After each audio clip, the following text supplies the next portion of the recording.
Okay, again, good morning. Professionalism, thank you so much for attending our second meeting for this week. So we'll be discussing renewable resources. But first, let's have a short review about our discussion last time. Okay, so for any type of energy resource or power generation o yung paggawa natin ng electricity, laging nagkakaroon tayo ng tinatawag nating conversion of energy. Okay, so 'di ba, we talked about last time about energy and its functions, kung ano yung pwede natin gawin sa kanya, and ano yung importance niya sa atin at sa bansa natin. So, sa pag-generate ng electricity o pag-generate ng power sa fossil fuels, lagi nag involve ng three energy conversions. Okay, so please remember that we have three energy conversions. Okay, so sabi dito, extracting thermal energy from the fuel and using it to raise steam. So yung pag-combust natin o pag-ignite natin dun sa fossil fuel, makakapag-create tayo ng thermal energy doon. Okay? And itong thermal energy na to gagamitin natin para makagawa ng steam. Okay, steam. So thermal energy is used to create steam. So meron na tayong first energy. This thermal energy then, 'di ba, yung nasa steam, ito yung gagamitin natin para i-move yung turbines. Okay? Para i-move yung turbines. Bakit po? Kasi yung steam po, di ba, like we talked about in our previous modules, pag mainit siya, mabilis yung movement ng mga molecules, di ba? Pag mainit siya. So yung steam na to na pinag-uusapan natin, mainit siya, di ba? So if you guys experience kung nagluluto man kayo or nagpapainit kayo ng tubig, di ba? Yung vapor o yung steam na lumalabas doon, di ba? Hindi naman siya malamig. Mainit na mainit siya. So, yun po yung tinutukoy natin dito. Yung kinetic energy dito is simply yung temperature niya. Kasi if you can remember, temperature is the measure of the average kinetic energy of the molecules. So, yun lang po yun. So, we have thermal energy into kinetic energy. And then this kinetic energy will then be used to turn the turbines. Okay, turn the turbines. Paano i-turn yung turbines, sir? So basically, yung init na yon gagamitin siya para ma-move or mapagalaw yung mga turbines natin. Okay? Pag napagalaw na natin yung turbines natin, this will then create mechanical energy which will be converted into electrical energy. Okay, so three conversions, which is thermal to kinetic, tama ba? Thermal to kinetic, and then kinetic to mechanical, and then mechanical to electrical. So yun po yung three conversions natin. Thermal to kinetic, kinetic to mechanical, mechanical into electrical. So doon pa lang sa third step tayo makakapag-create ng actual na electricity natin.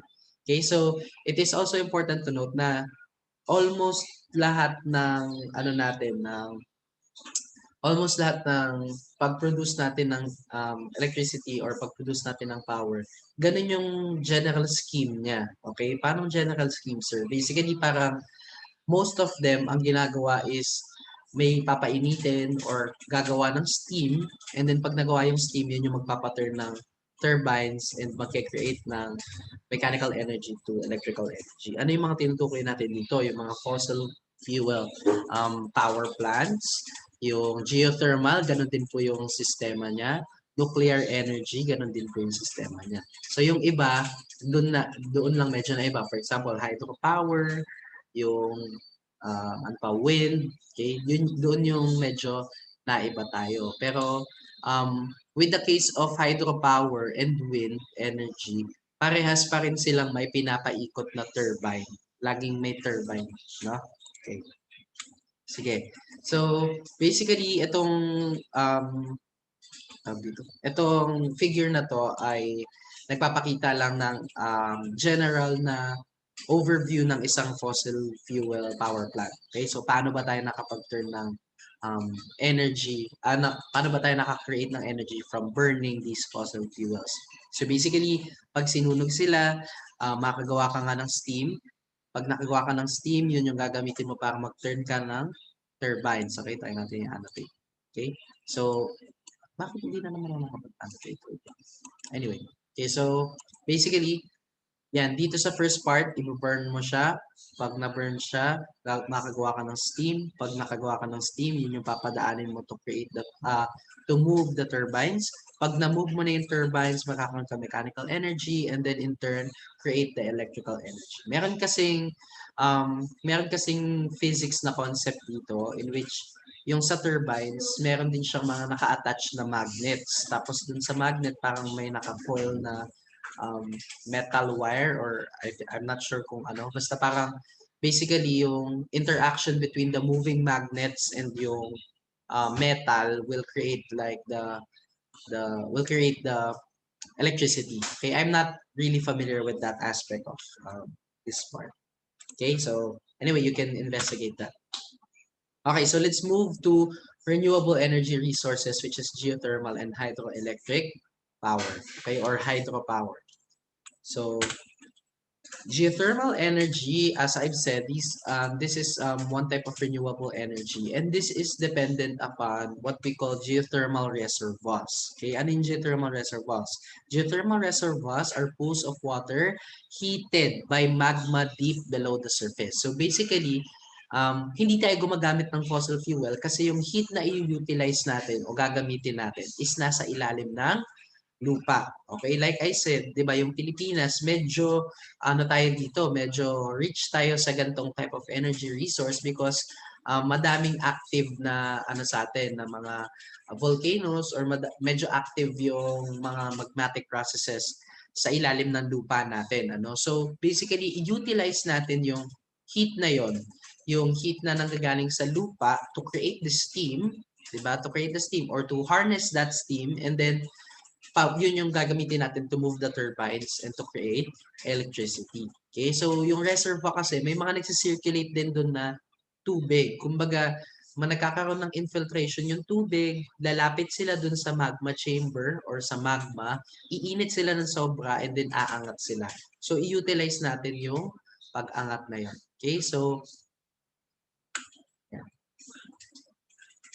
Okay, so this is the reservoir is particular in what we call aquifers. Basically, sila ay mga nagko-contain ng groundwater, mga chambers na nagko-contain ng groundwater.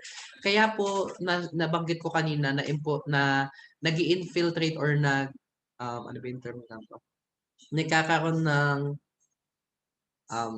pagpasok ng tubig dun sa reservoir.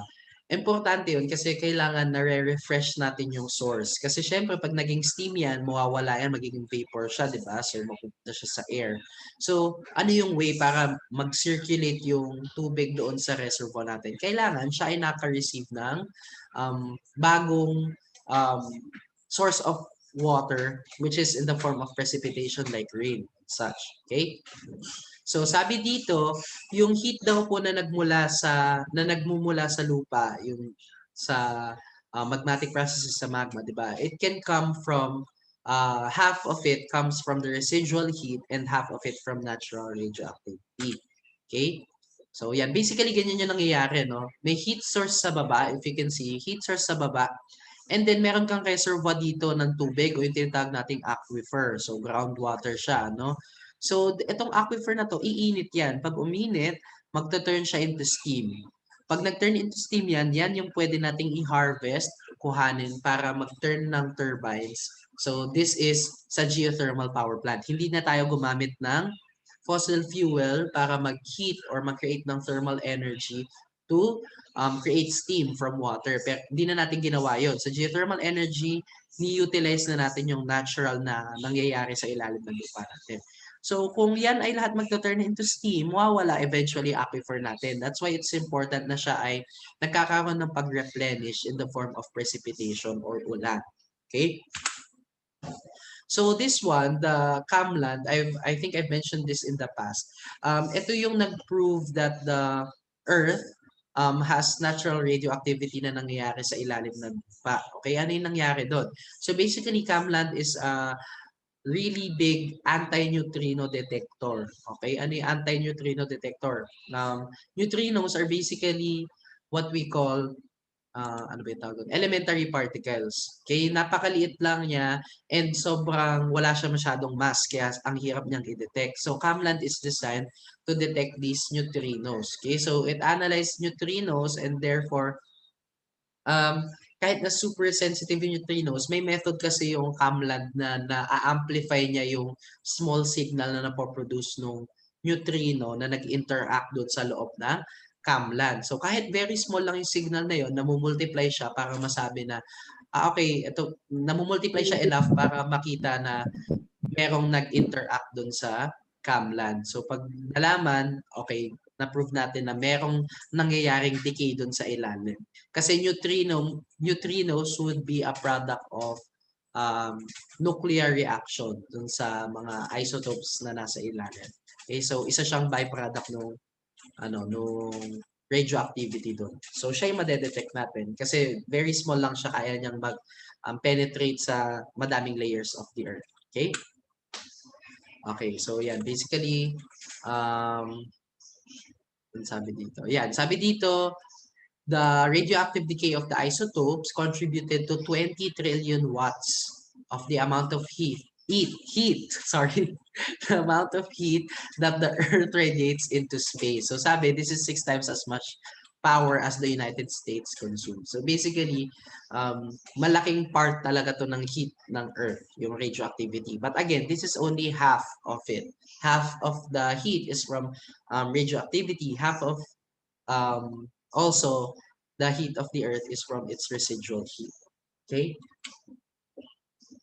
Okay, so the thermal gradient basically describes the rate at which temperature rises with depth. So remember dun sa lecture natin sa fossil fuels na kapag natatabunan ng sediments yung fossil natin o yung ating dead organism, as it goes down or as it moves down the layers of the earth, ang nangyayari is umiinit siya or nagkakaroon ng pag-increase sa temperature. At the same time, nagkakaroon ng increase sa pressure. Okay? Nagkakaroon ng increase sa temperature and increase sa pressure. So, dito sa geothermal energy, ni-utilize din natin tong concept na to in the form of the thermal gradient. So, inaalam natin kung ano yung average rate ng pagtaas ng temperature kada increase sa depth ng lupa.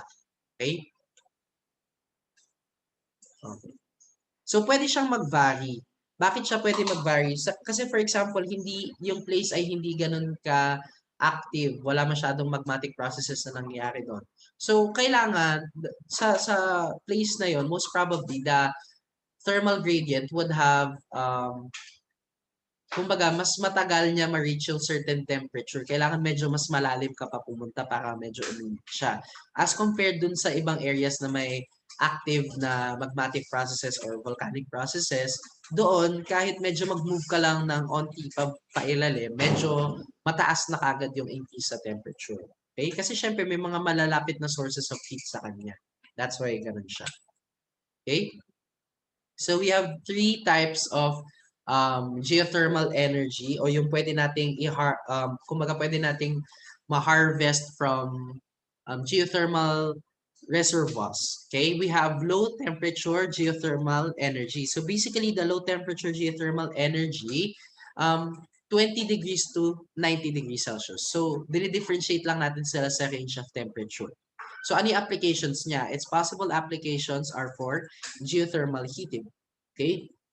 Next, we have medium temperature geothermal energy. So, dito naman, 90 to 160 degrees Celsius. Okay, so if low is 20 to 90, ito naman 90 to 160. So saan natin to pwede gamitin? Sabi dito, the water is used on the surface in liquid form. Sabi it transfers, ito yung important na aspect and unique na aspect sa medium temperature geothermal energy. It transfers its heat to another fluid. Kumbaga po, yung liquid o yung water na nakukuha natin dito sa mga medium temperature geothermal energy sources, ginagamit lang siya to heat another liquid which has a low, kumbaga boiling point. Okay, so yung isang liquid na yon, yun yung mag-turn into steam and magpa-power ng ating turbines and generator. Okay, not the water which is nandun sa reservoir. Again, it is just used to transfer the heat. The water from the reservoir is just used to transfer the heat. Okay, so medyo iba yung kanyang use. Sa third type naman, we have high temperature geothermal energy. So this one, nag-exceed na siya ng 160 degrees Celsius. Okay? So sabi dito, at high temperature geothermal energies, steam na yung na-harvest natin. Kasi sa mga geothermal reservoirs with this type of range or with this temperature range, basically steam na yung na-harvest natin kasi this is more than the boiling point of water na, di ba? So, the steam is directly used na kagad to generate power in geothermal power plants. So basically, i-harvest mo na yung steam na na-generate doon and then gamitin mo na siya for energy production. Okay? So ayan. So like I said, iba-iba siya ng uses. At the same time, yung ating thermal gradient, nag-iiba-iba din talaga siya with respect to the geology of the place or the locality. No? So medyo nagbabago-bago. But again, the thermal gradient is the average rate at which the temperature increases. So pwedeng medyo mabagal yung pag-increase, minsan pwedeng mabilis. Okay? Okay, so hindi lahat ng areas pwede nating makuhanan ng geothermal energy. Ng geothermal energy because they have differences in, again, they have differences in geological processes, in magmatic processes, in volcanic processes. Okay? Not all places have a volcano nearby, di ba? Kumbaga, iba-iba talaga sila ng characteristics sa ilalim ng lupa. So, isa sa mga property na ginagamit natin is yung tinatawag na average geothermal heat flow. So this is the energy available for any given surface area and period. So kapag medyo mataas-taas yung average geothermal heat flow, asahan mo that yung area na yon has a application to geothermal energy. Pwede natin siya magamit as source of geothermal energy. Okay, so sabi dito, priority is given to using heat resources in those areas that are most likely to provide significant amounts of energy. So yung mga places with high average geothermal heat flow, okay, so yung places na merong mataas na value for that, yun yung meron tayong mga possible na sila yung mga pwede nating gamitin as possible sources of geothermal energy. Again, hindi lahat. Hindi natin pwedeng maghukay lang tayo dito sa bahay natin, sa ilalim, sa bakuran, and then sabihin natin mag-harvest tayo geothermal energy. Okay? Kung wala naman sa ating nearby na, or yung ating lugar ay iba naman yung kanyang mga properties, mga geological properties. So, hindi, ibabagay natin dun yun. Diba? Okay. So this is just a distribution of the no, what's the term? I forgot. I'm sorry. Wait. So ayun, geothermal heat flow nga. So this is just a distribution of the average geothermal heat flow. Okay, so nandito tayo sa medyo yellowish part. I'm not sure if this is updated though. It can change. Pwede din siya medyo mag-vary, di ba? From year to year. Okay? Okay, like I said, these reservoirs, they need to be replenished. Okay, kailangan sila ay na babalikan ng tubig. Kailangan na replenish yung source nila ng tubig. Again, because if nawala yung reservoir or naubos siya because lahat na naging steam, wala na tayong magagamit muli. So, kailangan meron tayong way para ma-replenish sila. So, sabi dito, the replenishment capacities can be dependent upon solar heats. Ito yung para sa mga low temperature solar heats. Okay? It can also be, yeah, this is the most important part. The circulation of groundwater because, again, without the circulation of groundwater, the reservoir would not be replenished. So, we need to know that if nag-circulate ba yung groundwater doon, may bumabalik ba na tubig sa reservoir. Okay? So, how can we daw sustain the geothermal energy source? We can do this by capping the amount of heat used. So, basically, lalagay tayo ng limit. Okay, so for example, ito lang yung limit natin for the heat na magagamit natin every day. So, lalagay ka ng cap. Okay, hindi ka nalalagpas doon. What else? Putting a time limit on the operation side. So, this is also important. You can put a time limit. Kunyari, it will just work half a day. Okay, hindi siya buong araw mag-ooperate. Okay, so pwede pong ganun. Okay. So, okay. So, like I said, replenishment capacity can be dependent on solar heat. And most importantly, ito yung isa sa important na factor talaga, the circulation of groundwater. So, it should be able to replenish its reservoir using precipitation like rain. Okay, so important na aspect yun. So, how does it work? For example, this geothermal energy, it works by pumping water into the ground. So, kunyari, wala talaga or medyo maliit yung reservoir natin dito, the plant can opt to use water, okay? Cool water or water na ipapump niya sa ilalim ng lupa papunta dun sa reservoir. So, syempre, yung water na yon mag-heat up siya or iinit siya dahil nga po dun sa napag-usapan natin kanina, if it is near a magma chamber, it will receive this heat and such. So if it turns into steam, this can then be used to power the turbines or the generators. So in some cases, nire-recycle pa nila yung water. For example, yung mga vapors na hindi naman, kumbaga na-collecta nila, mga excess or mga, ano ba yung term natin doon? Kumbaga yung mga parang possible na vapor losses, yung mga mawawala. Pwedeng ma-preserve pa nila yon, magamit ulit nila, i-inject ulit nila pabalik dito sa lupa. Kumbaga yung mga lumamig na or na-cool down na steam, they can still collect that and inject it back to the ground. Therefore, magkakaroon ng cycle ng process. Okay? O yan, sabi dito, few countries in areas characterized by volcanic activity. They are mainly located in Asia. So, yun nga, because, di ba, if you remember, or if you've studied this in the past, di ba, we belong to what we call the Pacific Ring of Fire. So, basically, parang doon sa area na yon, doon geologically active or volcanically active ang mga lugar. Okay? Okay, so this is the resources for the Philippines. It accounts for 17% of the electricity produced. Okay? So medyo malaki talaga siya kung i-encompass natin lahat ng sources natin of energy. Because again, geothermal energy is very rampant. Hindi naman rampant, sorry.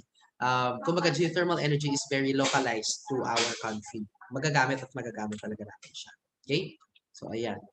This is, I think, a distribution of the geothermal power plants naman around the world. So if you notice, napakaunti lang po talaga nila. With certain areas having more frequent or having more power plants. Okay, so Philippines medyo natakpan na. You have here, I don't know what country this is. Meron din dito, I think this is around America. Okay, so some parts of Asia din. Okay. So like I said, medium temperature geothermal energy, ito yung mga gumagamit nung pag-transfer ng heat, di ba? So basically, the heat is exchanged through kumbaga through two pipes. Yung isa yung naglalaman nung hinarvest mong liquid or water from the reservoir, yung isa naglalaman ng liquid na mabilis mag-vaporize. Okay? Or mabilis yung mababa yung boiling point niya. So yung heat from the water harvested from the reservoir will be transferred. Okay? Matatransfer siya dun sa kabila. So basically, parang nag-radiate yung heat. So it can be transferred to the other pipe which holds the liquid with low boiling point. Okay? Okay, so if you notice, may separate na system yung geothermal well. Basically, yung hina-harvest nating tubig dun sa reservoir, may separate siya na system. Nakakatabi lang siya dun sa fluid or dun sa liquid na mababa yung boiling point. So dito sa part na to, sa evaporator part, doon natatransfer yung heat dun sa kabilang liquid. Okay? Okay, dito naman sa high temperature, basically, like I said, um, yung iba well, 95%, sabi dito, 95% of the cases, yung yung water ay is still in liquid form, pero napakainit na niya. But 5% of the time, steam na yung na-harvest mo. Okay? Directly steam na yung na-harvest mo. If directly steam na yung na-harvest mo dun sa reservoir, basically, pwede mo na siya gamitin kagad dun sa, na pang-drive nung turbine. Diretso na kagad siya dun sa part na yun. Okay? Okay, ito yung sinasabi ko sa inyo kanina that sometimes if lumamig na yung water, it can be injected back into the reservoir. Or lumamig na yung steam, yung mga excess steam doon, they can be used again. Re-recycle natin, inject natin back to the reservoir para magkaroon siya ng replenishment ulit. And then magamit ulit natin siya for for producing energy. Okay? Mhm. Okay, so let's move to hydroelectric energy. So tapos na tayo sa geothermal energy. Again, the process of geothermal energy is still similar to the fossil fuel power generation. Similar sila. Ano lang po yung pinagkaiba nila? For fossil fuel, the source is burning fossil fuels. For geothermal energy, the source would be natural heat that is produced by the earth. Okay, it can be from a nearby magma chamber, okay, the residual heat itself, or the radioactivity. Okay. Okay, for hydropower plants, dito naman po, meron pa rin tayong turbines. But this time, hindi na steam yung ginagamit natin to drive or to move the turbines. Instead, we use falling water or moving water to drive the turbines. Okay, so kung sa ibang planta, sa fossil fuel at geothermal, the gas na form ng water or vapor, dito, ginagamit natin is the liquid form of water. Okay, so the liquid form. Okay, sabi dito, matagal na natin ginagamit ang water or moving water to generate electricity or generate mechanical energy to electrical energy, di ba? So matagal na natin siya ginagamit, for example, dun sa mga water mills na tinatawag natin. Okay? So this is the distribution again of hydroelectric or hydropower plants sa buong mundo. Okay, so if you notice, some countries have it lesser dahil nga po siguro they have lesser sources din of water, wala silang masyadong rivers or wala silang masyadong streams or lakes. So ganun po. Depende din po siya sa characteristic no country. Okay, so this is an example of a hydroelectric power plant. So if you notice din, medyo pinipwesto talaga natin siya sa mga medyo mabundok na area. Kasi dito tayo makakagawa ng maayos na dam. At the same time, madaling gawin yung concept of falling water na nakikerry ng kinetic energy. Ano? And sa mga bundok din, madali yung replenishment capacities. Kasi pagdadaanan ng bagyo yan, siya yung unang humaharap. Mga bundok yung unang humaharap sa bagyo. So, pag sila ay nadaanan ng storm or ng ulan, mabilis yung replenishment capacity ng dam. Okay? So we have three parts for a hydroelectric power plant. The dam, the penstock, and the powerhouse. The dam is ito yung magsusstore ng water natin. Ito yung magsusstore ng potential energy dun sa store na water or nakatambay na water. Okay, so if nakakita na kayo ng mga dams, diba? Or like Lamesa Eco Dam, kung nakapunta na kayo, malaking-malaking kumbaga malaking-malaking imbakan siya ng tubig. Okay? So yung malaking imbakan na tubig na yon, this has a lot of potential energy. Okay, a lot of potential energy. How do we convert that into energy? Yun yung mechanism natin, which is yung pagpapabagsak ng water o yung falling water. Okay, penstock, this is basically two things. Penstock, one, yung penstock can refer to the pipes or channels which supply the dam reservoir. So for example, may galing sa river or sa lake. Yung pipes na nagkokolekta dun sa river at sa lake na nag-feed dun sa dam or nagbibigay ng tubig dun sa dam, it is called also as the penstock. Pero yung isa pa, which is this one, yung nagkokonekta mula sa dam papunta sa turbine, it is also called as a penstock. So dalawang definitions natin ng penstock. One, this is yung nagsusupply ng water dun sa dam reservoir or sa reservoir.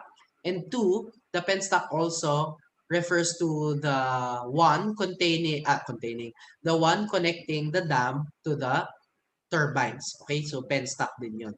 Powerhouse, basically, dito nakalagay yung mga turbines natin. So, kung dito yung nakalagay yung turbines, ito yung dadaanan ng falling water natin para ma-move siya and to create electricity.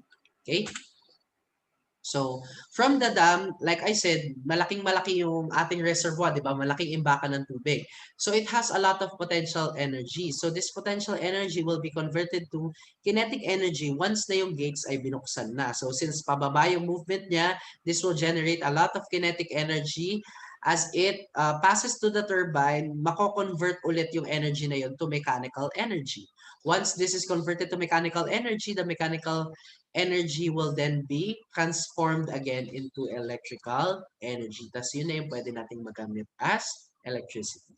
Okay? Okay, we have, I think, 3 types then of hydropower plants. We have run-off river or diversion plants. Basically, maliit lang siya na version ng ating mga hydropower plants. So, it's around 25 meters high. Since ito ay medyo maliit lang, this is used continuously to meet daily needs. So dahil from the word itself, run-off river, this is placed on actively moving na mga rivers. So basically, parang ilalagay mo siya sa gitna ng river, tapos hayaan mong yung natural flow ng river yung mag-drive nung pag-produce ng electricity. So mamaya makikita natin siya. Off-stream or impoundment plants are modular. O modular din, di ba? So basically, they can be kumbaga parang turned off and turned on. Okay? They can produce energy on demand. So kung kailangan natin ng energy, pwedeng ibuksan yung gates and then ipa-flow ulit yung tubig. Okay? Basically, ganun. So this is over 300 meters. Okay? So from between 20 and 300 meters to ang kanya. Okay? So this is runoff river. Basically, yun nga po, ipwesto mo siya sa gitna ng river and let the natural flow of the river create the electricity. So yan, pwede yan. This is the, ano yung isa? Impoundment, sorry. Yeah. Off-stream or impoundment hydropower plant. So medyo mas mataas na siya as compared kay runoff river. Okay, so the third one is the pump storage power plants. Okay, so pump storage power plants, modular din yung operation niya. So similar to off-stream, si pump storage power plants ay modular din. So ang pinagkaiba nito, may dalawa siyang reservoirs found at 2 different heights. Okay, isang nasa taas, isang nasa baba. So kapag may excess production ka, yung sobrang electricity, ginagamit mo to pump water papunta dun sa nasa taas na reservoir. Okay, gets? So pag nagkaroon ka naman ng mababang supply of energy, tsaka mo pababain yung tubig. Okay, so basically ganun yung technique niya.